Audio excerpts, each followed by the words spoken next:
Yeah, so right now it's June 1st, 1103.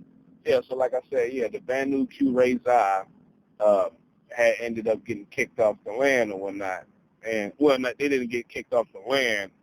It was actually the Banu and Nadir. But, they lost their possessions because after the Banu and Nadir got kicked off the land, shortly after that, sometime in 626 A.D., they went and they had joined. I'm talking about the Banu Qurayza. They went and joined the Banu Quraysh tribe in Mecca. So these people had joined together. They became allies, and they decided to attack the city of Medina where Muhammad was at. And this was called the Battle of Al-Khadak. Now, what is interesting is that you had another Jewish tribe called the Banu Qaynuqa, who eventually joined forces with these allies coming from Mecca, and they were all called the Confederates. But I want to go into the background first. When I read about the Banu and Nadir getting kicked off the land, it was kind of unclear to me because there was like two people that had got killed that were on good terms with Muhammad, and they had came from this confederation, this sub-tribe within this confederation. The confederation was called the Banu Amar Ibn Rabiah, the Banu Amr Ibn Salsa Confederation, but the sub-tribe or sub-clan that these two guys who got killed came from was called the Banu Kalab Rabiah clan or tribe. So Muhammad wanted to seek revenge for that. So, he got his answers. The answers are basically the people in Medina that either converted to Islam or they didn't necessarily convert. They maintained their religion, but they became companions. And so they're referred to as answers. So Muhammad went to the Banu and Nadir tribe, which was a Jewish tribe also. Mind you, all three tribes that I just mentioned, all of them are Jewish tribes. But he went to them, sought their help, because based on the Constitution of Medina in 622 that was put together, you got like 57 statutes. One of those statutes is if a companion needed help, you were obligated to assist. All right? Now, the Banu and Nadir, their chief was a guy by the name of Huyay ibn Akhtab. And based on, I got to go into this. Based on the story, he really didn't like Muhammad. Even though they all became companions, there's like a quote from his daughter, because I put his name a part of my terminology list. And so I found out more about him, and then it brought me to other people, such as his daughter, and then a quote. But based on a quote, when Muhammad first went into Medina around 616 A.D., he was preaching his word or whatnot, and Huay ibn Akhtab decided to meet this guy to see what he was talking about. His daughter says, based on her quote, that when her father came back, he was exhausted and tired and worn out. But I thought it was funny because she's asked him what happened or whatnot, and he said that, well, basically he had a conversation with Muhammad. And he had said that he would never like this guy. The word that they used was enmity. That's the word, enmity. Said that he had enmity for him and he would never like him. He would possess some type of disdain for Muhammad for as long as he lived. And then, in fact, they used to go back and forth. They'll have little public debates, and one of the topics that they're talking about was called the mystical letters or the mystical writings, which I thought was interesting. So I'm looking at it like, shit, Prophet Muhammad, even though I'm not an Islamic myself, this is just a portion that I'm studying for a particular blog on West Africa. But, I'm looking at it like he must have really, defended his views pretty well to kind of get under that guy's skin, because Huyay, he was a rabbi, by the way, so he was Jewish. That's the belief system that he had came from. What Muhammad was putting together, I would say, during that time was unique, so he was a heretic. Of course, you're going to combine some of their notions some of their Christian notions, you could say, with what he thinks. So when you had conversations with this guy, you know, they're tossing knowledge back and forth, and obviously, you know, what that guy holds dear to him, what he believes was challenged. And I think that for the most part is what primarily added to his sentiment toward Muhammad. So he never liked him from the get-go. And a little bit more background on that is like, okay, one time Abu Jahl, who was one of the main opponents of Muhammad and his converts before he had went to Medina, he somehow made it to Medina one day, and he made it to where Huye was at.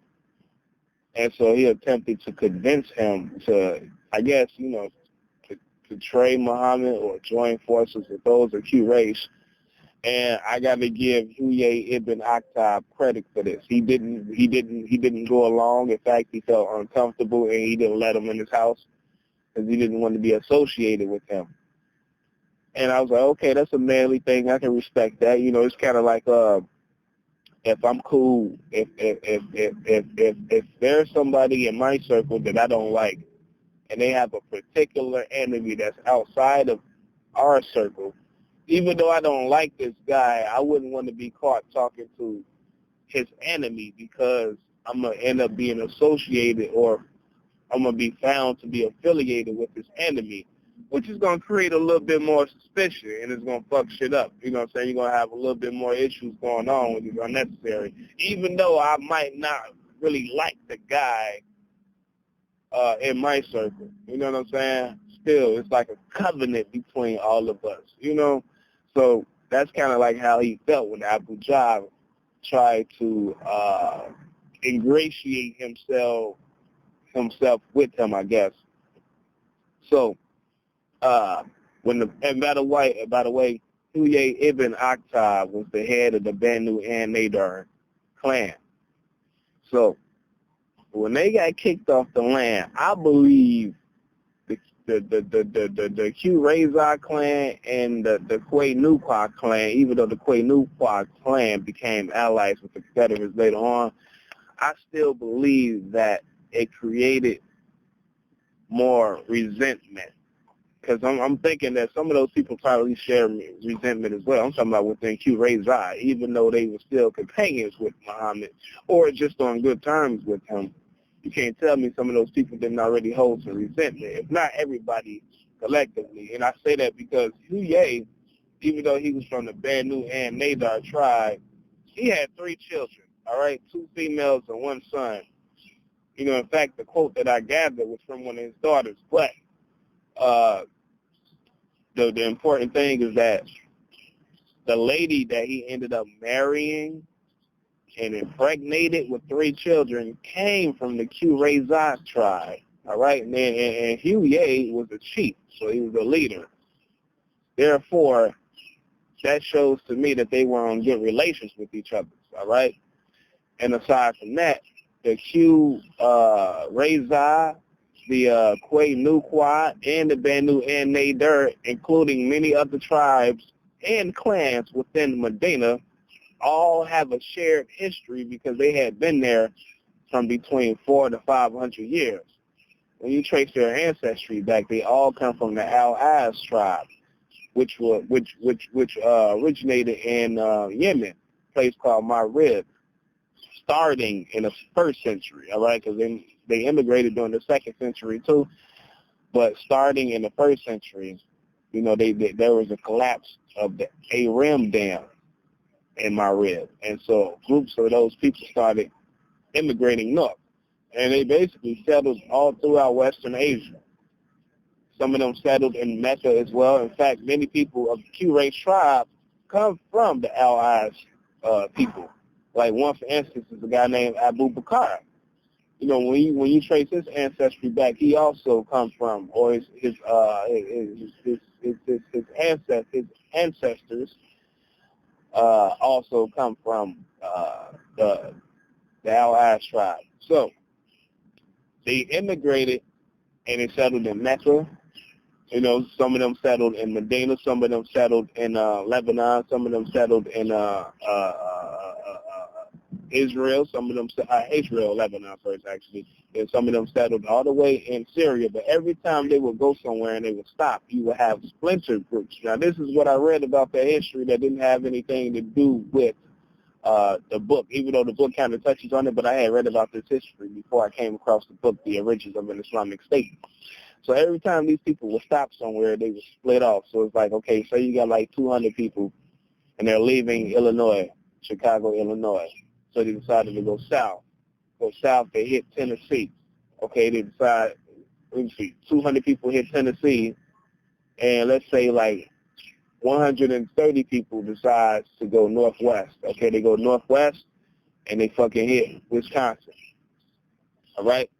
When they stop there, probably like what, 30 people gonna stay there, then the other 100 gonna keep on going. That's how these groups splinter, and that's why they all spread throughout Western Asia, so they're able to trace their ancestry back. But see, the thing is, even though like you know, people in Mecca could trace their ancestry back to the Al-Khadak tribe, as far as like intimacy is concerned, those people, all right, Quay-Nuqua, Q-Reza, and the Bandu and Nader, and many other tribes existed in Medina for like 400 years. So there's a little bit more closeness between them, all right? Thus, Darwin's concept of altruism. So therefore, when the Bandu and Nader got kicked off the land, I honestly believe that created more resentment between these people toward Muhammad, even if it wasn't like openly expressed, all right? So, therefore, the Banu Qurayza eventually decided to join forces with the Quraysh tribe. Now, you know, based on the literature, you know, they really didn't say like they didn't say it was a particular argument between their tribe and Muhammad. That's why they went. All they said was that they went and joined forces with the Quraysh tribe. So when I was thinking about it, I'm like, more than likely, yeah, that's what happened. Somebody felt some type of way. They said, fuck this. So when they joined forces with these people, that's when they decided to attack Muhammad in 626 A.D. All right? The battle, aside from, you know, well, I said it's called the Al-Khadak battle, but it's also translated as the Battle of the Trenches. And it's called that because Muhammad and his answers were outnumbered. It was only like 3,000 of them. People that were on the side of Confederate, on the side of the Confederates. All of these allies together numbered about 7,000 people. And you had, what, I think 600 horses and camels. So, what Muhammad and them decided to do was, like, dig fucking trenches around these fortifications, all right, in Medina. And the Confederates decided to attack from, I'm going to say the west. I believe they went from the west and not the east. Attack from the west and the south. Now, I want to pause on that for a second. But before I pause on that, I want to go into the people that attacked from the south. The people that decided to attack Medina from the south were the Qurayza tribe. Now, this is my personal opinion. Being that, for the most part, they were Jews, all right? And, you know, their heads more than likely were rabbis. I believe that they were not ordered by Quraysh or those of the Quay-Nuqua tribe to attack from the south. I believe that the heads of that tribe themselves, I'm talking about the Qurayza tribe, decided to do that on their own because they were influenced by a biblical story in the book of Joshua. When I read, why do I say this? When I read you got to excuse me for a second, not an excuse, just another observation. I got people around me. I'm telling you, these motherfuckers hired to throw me off. I could turn the phone toward them, or I could pause, like, y'all, listen to this. Listen to how loud they get in the background. But anyway, I take it as like, getting my shit stronger. But like I said, you know what I'm saying? When I read that book of Joshua, I read it a long time ago. And when they had crossed over the Jordan River, well, actually, before they crossed over, they had sent a spy, I think about 2 men. And they went to this place, and they stayed for about 3 days, right? And then they stayed in the house of a prostitute, you know what I'm saying, who later on got blessed. So anyway, they stayed in the house of a prostitute so they don't get captured for being spies. When they finally made it back over the Jordan River, you know, they let Joshua know how the town was, what was going on, blah, blah, blah. So when they crossed over the Jordan River, they had the Ark of the Covenant with them, you know, and they, you know, they had the little horns that they played once they, that came later when they were victorious. I ain't going to get to that. But anyway, crossed over the Jordan River, and they conquered the place. Joshua had told his men, do not take any goods because you're going to get bad luck. You take goods, it's forsaken from God himself. Some of the men ended up taking the goods anyway. So later on, there was another fucking town. I still can't recall the name. I got to go look it up. I think it's called, it's in the back of my mind. I'm not even going to try to recall the name right now. But anyway, the important thing is 4,000 men had went to attack this town. Now, Joshua was not with them. When they went to attack this town, they were unsuccessful because they were completely outnumbered. The town, the inhabitants there were about 12,000 people.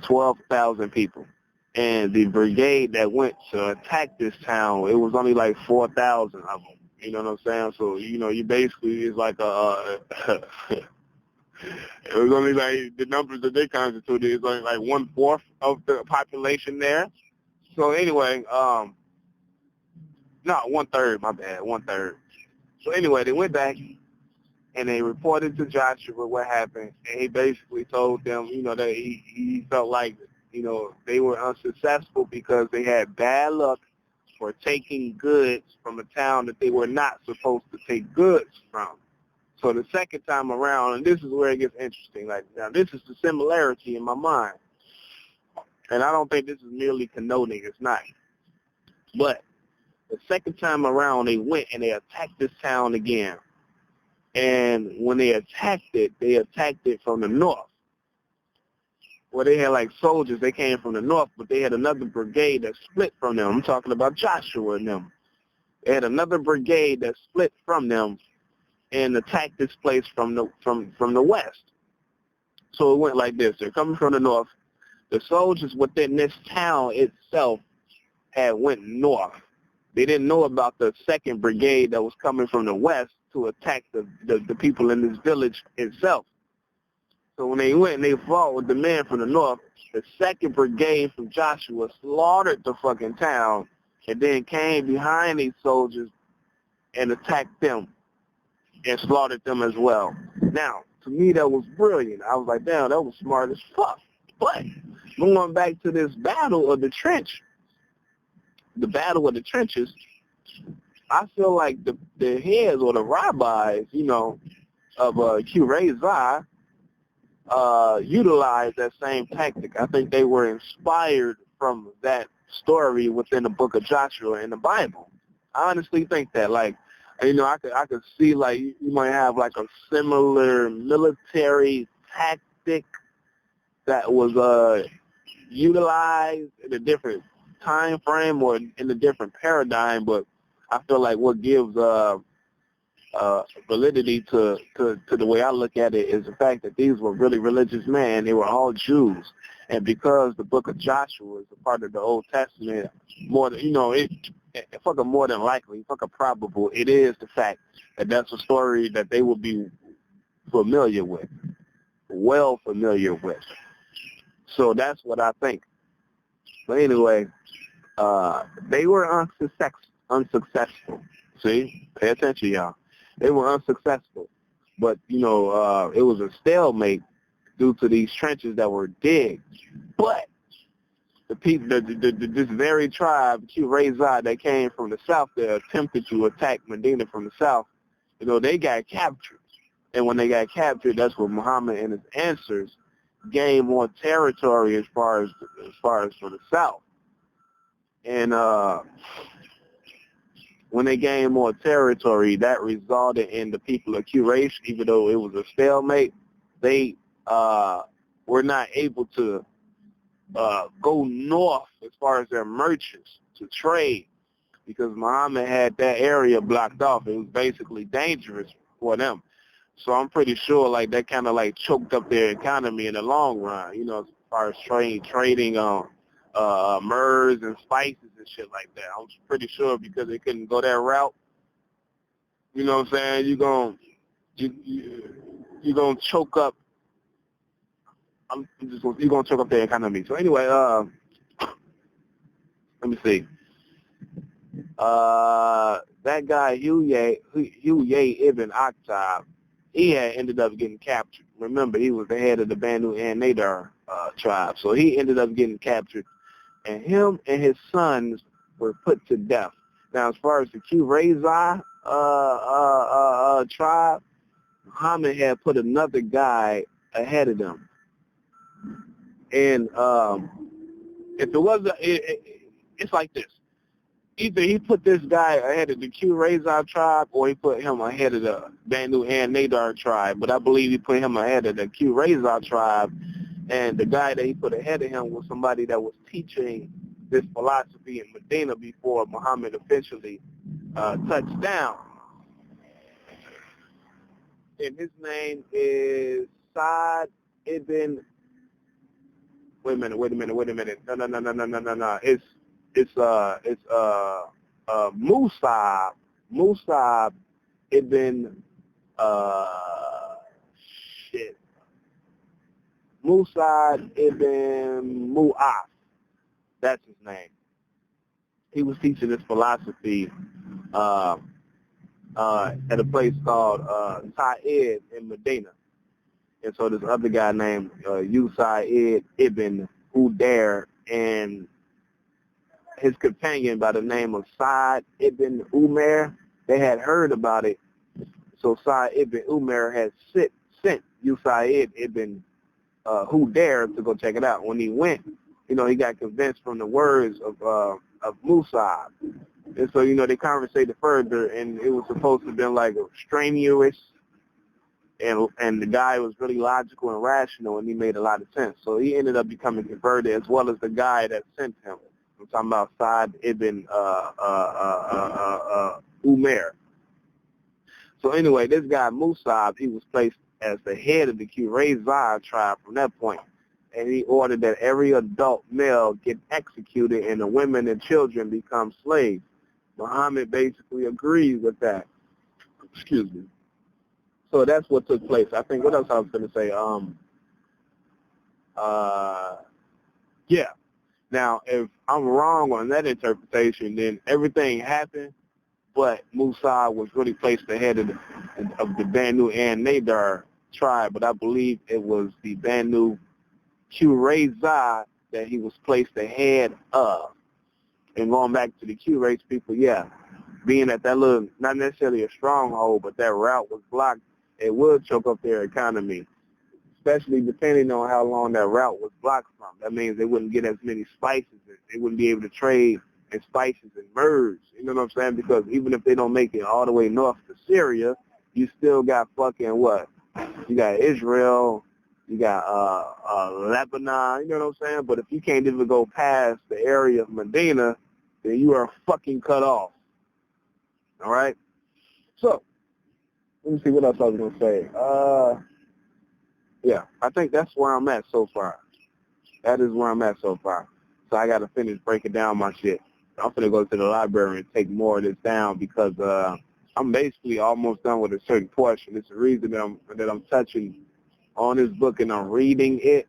And for those that are snooping, like I say, you ain't going to never want to fucking try to play me. You out your fucking mind. You know what I'm saying? Bitch ass shit. I'm listening to these motherfuckers. First off, you're already in my head talking with voices that other people can't hear around me. That ain't work. So you got your little fake-ass construction workers behind me that just turn it up, talking loud in the motherfucker, pretending like they talking about something else. I mean, they trying their best to throw me off. How pathetic. And like I say, I feel good that I ain't got to say shit to you. I'm going to let you sit at that library and pretend and try to play some shit off. But you ain't going to never get your chance to try to douchebag me. You out your fucking mind. You're not going to pretend like you're sharper than me. Yeah. June 1st, 11:29 a.m.